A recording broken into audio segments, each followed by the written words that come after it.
அனைவருக்கும் வணக்கம். இன்று நாம் தென்னாலிராமன் கதை ஒன்றை பார்க்கப் போகிறோம். தென்னாலிராமனும் 3 பொம்மைகளும். மன்னன் கிருஷ்ணதேவராயரின் அரசவையில் சிறந்த புத்திசாலியான அமைச்சர்கள் பலர் இருந்தனர். அவர்களில் ஒருவர்தான் தென்னாலிராமன். ஒரு நாள் அந்நிய தேசத்திலிருந்து ஒரு வணிகர் அரசரின் அவைக்கு வந்தார். அரசனுக்கு வணக்கம் செலுத்திவிட்டு, அரசே, உமது அரசவையில் மிகவும் புத்திசாலித்தனமான அமைச்சர்கள் இருப்பதாக நான் கேள்விப்பட்டிருக்கிறேன். அதனால் உங்கள் அனுமதியுடன் உங்கள் அமைச்சர்களின் ஞானத்தை நான் சோதிக்க விரும்புகிறேன். இது மன்னரின் ஆர்வத்தை மிகவும் தூண்டியது. அவர் வணிகருக்கு தனது அனுமதியை வழங்கினார். வணிகர் அரசரிடம் ஒரே மாதிரியான 3 பொம்மைகளை கொடுத்தார். இந்த பொம்மைகள் ஒரே மாதிரியாக இருந்தாலும் அவை ஒரு விதத்தில் வேறுபட்டவை. உங்கள் அமைச்சர்கள் வித்தியாசத்தை கண்டுபிடித்தால் அவர்களின் ஞானத்திற்கு நான் தலை வணங்குவேன். ஆனால் அவர்களால் முடியவில்லை என்றால் உங்கள் அரசவையில் புத்திசாலித்தனமான அமைச்சர்கள் இல்லை என்று எண்ணுகிறேன். பதிலுக்காக நான் 30 நாட்களில் திரும்பி வருவேன் என்று அவர் கூறினார். தென்னாலிராமனை தவிர மற்ற அமைச்சர்கள் அனைவரையும் ஒன்று கூடுமாறு மன்னர் கேட்டுக்கொண்டார். 3 பொம்மைகளை அவர்களிடம் கொடுத்து 3 நாட்களில் வித்தியாசத்தை கண்டறிய சொன்னார். ஆனால் 3 நாட்கள் முடிந்தும் எந்த ஒரு அமைச்சராலும் வித்தியாசத்தை கண்டுபிடிக்க முடியவில்லை. மன்னன் கவலையடைந்து தென்னாலிராமனை அழைத்தார்.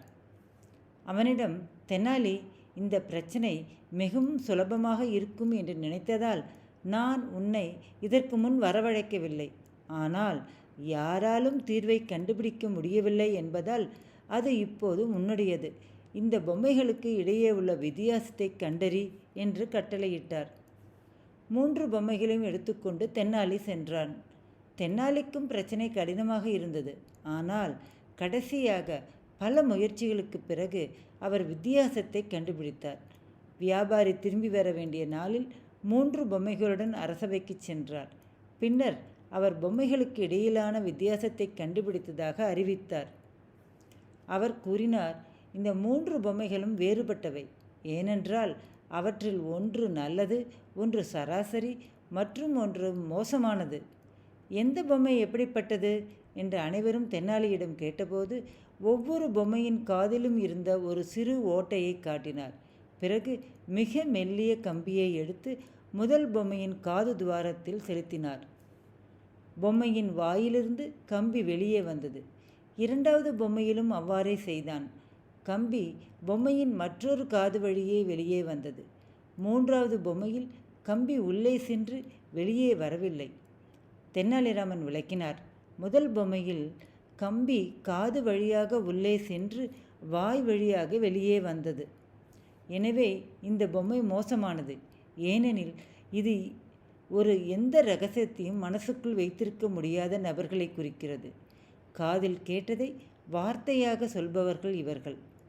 2வது பொம்மையில் மற்றொரு காதில் இருந்து கம்பி வெளியே வந்தது. எனவே இது சராசரியான மனிதர்களை குறிக்கிறது. அவர்களுக்கு என்ன சொல்லப்படுகிறது என்பதை புரிந்து கொள்ளாத, பாதிப்பு அடையாத மக்களை குறிக்கிறது. 3வது பொம்மை, அதில் கம்பி உள்ளே சென்று வெளியே வரவில்லை. நீங்கள் சொல்லும் இரகசியத்தை மனதுக்குள் வைத்திருக்கும் நல்ல மனிதர்களை குறிக்கிறது. தென்னாலியின் புத்திசாலித்தனமான பதிலால் ராஜாவும் வணிகரும் மற்றும் அரசவையினரும் அனைவரும் மிகவும் ஈர்க்கப்பட்டனர். அப்போது தென்னாலி, ஆனால் இதற்கு இன்னொரு விளக்கமும் கொடுக்கலாம். முதல் பொம்மை அறிவை பெற்று மற்றவர்களிடையே பரப்பும் மக்களை குறிக்கிறது. எனவே இது நல்லது. 2வது பொம்மை அவர்கள் கற்பிக்கப்படுவதை புரிந்து கொள்ளாத மக்களை குறிக்கிறது. எனவே இது சராசரியாக உள்ளது. 3வது பொம்மை அறிவு உள்ளவர்களை குறிக்கிறது. ஆனால் அனைத்தையும் தன்னிடமே வைத்து கொள்கிறது. அவர்கள் யாருக்கும் எதையும் கற்பிப்பதில்லை. அதனால் அவர்கள் கெட்டவர்கள். என்ன நண்பர்களே, வேறு ஏதாவது விளக்கம் உங்களால் கொடுக்க முடியுமா? உங்களுக்கு தோன்றுவதை கீழே கமெண்ட் பாக்ஸில் எழுதவும். இந்த காணொளியை ரசித்ததற்கு நன்றி.